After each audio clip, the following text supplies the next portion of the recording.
Filactérios. Mateus capítulo 23, versículo de número 5 diz assim: E fazem todas as obras a fim de serem vistos pelos homens, pois trazem largos filactérios e alargam as franjas das suas vestes. Esse verso está no contexto onde Jesus vem confrontar os fariseus e escribas da época, que eram hipócritas, faziam tudo para a sua glória e não para a glória de Deus. O próprio Jesus enfatiza: vocês alargam os filactérios e alargam as suas franjas da veste de vocês.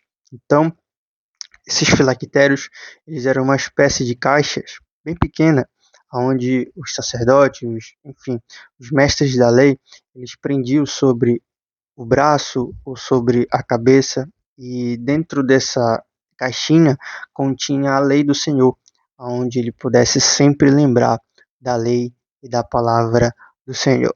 Mas Jesus está confrontando-os, dizendo: vocês alargam os filactérios. Por qual motivo? Para chamarem a atenção. Tanto que Jesus, ele enfatiza dizendo: olha, fazem todas as obras a fim de serem vistos pelos homens. Isso daqui vem de confronto contra os escribas e fariseus, que preferiam ser aplaudido pelos homens do que agradar a Deus, elogiado pelos homens que glorificar o nome de Deus. Tanto que Jesus enfatiza aqui dizendo: faze todas as obras a fim de serem vistos pelos homens. Versículo 6 ele diz: e ama os primeiros lugares na ceia, nas primeiras cadeiras na sinagoga, e as saudações nas praças serem chamados pelos homens Rabi, Rabi. Olha só. Então, eles praticam essas obras a fim de serem vistos, aplaudidos, elogiados, condecorados pelos homens. Mas diante de Deus, eles estão totalmente longe de sua vontade, do seu querer. Tanto que Jesus, ele chama esses escribas e fariseus de sepulcro caiados, que por fora estão belos, mas por dentro estão podres. E Jesus, ele expõe aqui o castigo dos soberbos e dos presunçosos.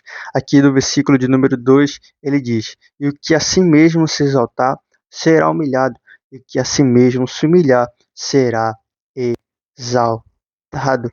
Olha só, o castigo daqueles que se voltam à soberba, ao orgulho, à presunção, que não dão a glória devida a Cristo, que acham que podem fazer tudo sem a graça de Deus, que acham que podem exercer qualquer coisa sem a graça de Deus, apenas para fins lucrativos e para fins de seu ego aumentar cada vez mais e mais, mas não.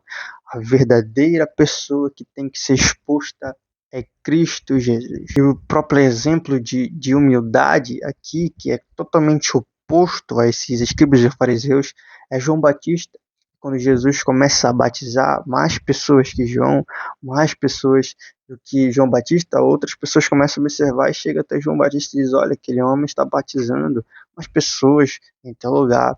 E aí ele diz: olha só, um homem não pode fazer nada se do céu não for lhe entregado algum poder, alguma oportunidade, né? Eu não sou o noivo, mas sou amigo do noivo. Quem tem a noiva é o noivo, ou seja, quem é o dono da igreja é Jesus, não é eu, sou apenas amigo, servo que auxilio o noivo. Ele diz assim mesmo depois: importa que ele cresça e que eu diminua, importa que ele cresça e que eu diminua, porque aquele que vem de cima é maior do que todos. Então ele expõe a sua humildade, dizendo: olha, Cristo tem que prevalecer mais do que eu.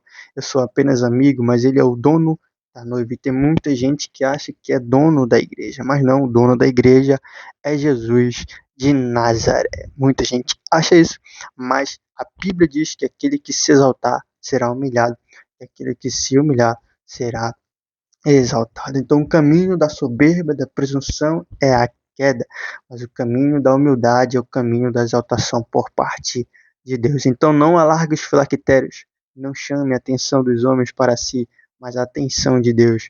Que em nosso coração venha existir um sentimento de servo, de humildade, e glorificar a Deus em todas as nossas coisas. Que nós não venhamos buscar glória para nós mesmos, mas glória para aquele que nos deu fôlego de vida, nos salvou pela morte do seu Filho Jesus Cristo, e nos trouxe das trevas para a sua maravilhosa luz. É isso, Deus te abençoe. Tchau, tchau.